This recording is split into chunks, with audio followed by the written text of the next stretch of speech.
Salamat kagabi ha. Nakaanin tayo kahit run out. Nakita ko lang kasi nung isang gabi. Nagdididi sa'yo. Sus, bakit yung sa'yo? Maliit pa rin.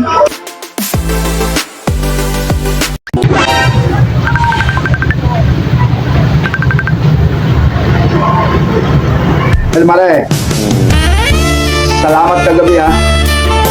Nakaanin tayo kahit run out. Anong salamat? Di wala naman ako kagabi sa bahay. Nasa birthday party ako. Umaga na ako. Ha? Sino yun? Ay, malay ko sa'yo.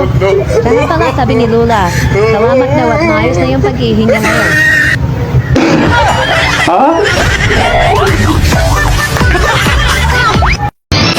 Ate, masyado pa yatang bibi yung jowa mo, no?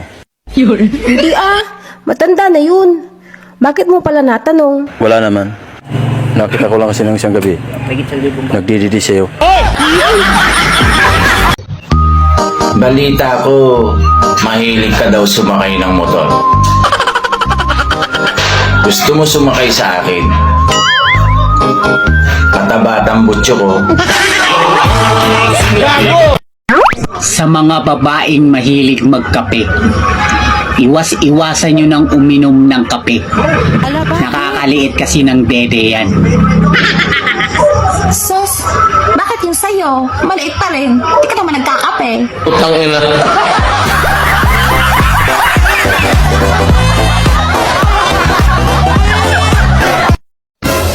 Ay, miss. Miss. Naiisip mo ba ang naiisip ko? Ha? May isip ka, kuya? Miss, may kasama ka? Wala. Miss, pwede ko bang ipasok ang matigas kong pag-ibig sa madulas at masikip na butas ng iyong pagmamahal at isagad ang aking pagkaseryoso? What?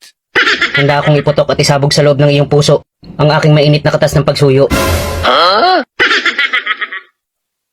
Grabe ka naman maligaw, kuya. Salita mo pa lang para maabuntis na. Dahil ang pag-ibig ko sa iyo parang kagat ng lamok. Hindi mo mararamdaman pag hindi tinusok. Bastos.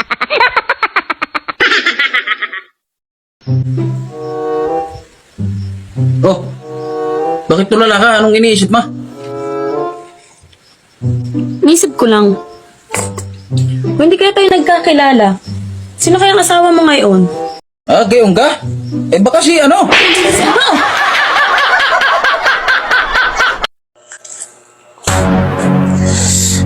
Ako na siguro yung taong pinakamalas dito sa Pilipinas. Bakit ano mang nangyari? Noon kasi, nagtatrabaho ako na maayos. Honest ako sa kumpanya. Pero biro mo, ako pa yung natanggal. Kung nagtatrabaho ka ng maayos, bakit ka natanggal? Iyon na nga eh.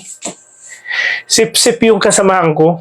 At siniraan ako sa kumpanya namin. Ayan, mahina ka kasi. Tapos sa time na yon, nung pauwi na ako, nag-abang ako ng jeep na masasakyan. May lalaking dumaan. Pinahawakan niya sa akin yung bag. Nagulat ako, bigla siyang tumakbo. Pagtingin ko sa bag niya, ginto at pira yung laman ng bag. Abay, swerte mo. Paano naging malas yun? Saka saan mo nilagay yung bag? Sa sobrang kamalasan ko, magnanakaw pala yung lalaki. Ako yung nahuli, ako pa yung nakulong. Alam mo, nasa Manila ka. Wala ka sa probinsya. Dapat maging alerto ka.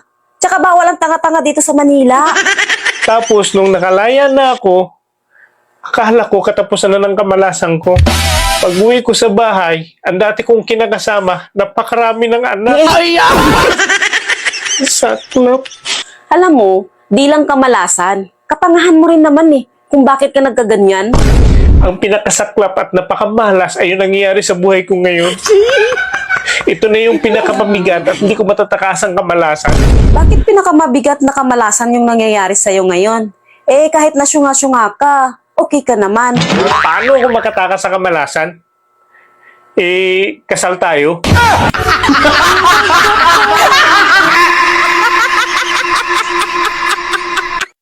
High school. First year high school ka nagpatuli? Yata. Hindi ko maalala. Basta high school. Ako grade 6.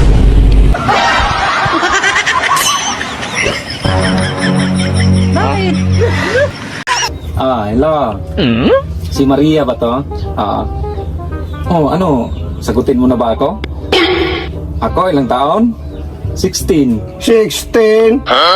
Ang tanda-tanda mo na, 16. Nangigaw ang tao dong. Naligaw nga, sabihin mo na yung totoo. Huwag mong lakisan, boses mo, buang ka. Sabihin mo nga yung totoo. Diskarte yan para magsagot sa akin, buang ka. Diskarte, Ikaw pa namang dahilan, iniwanan ako ng asawa to.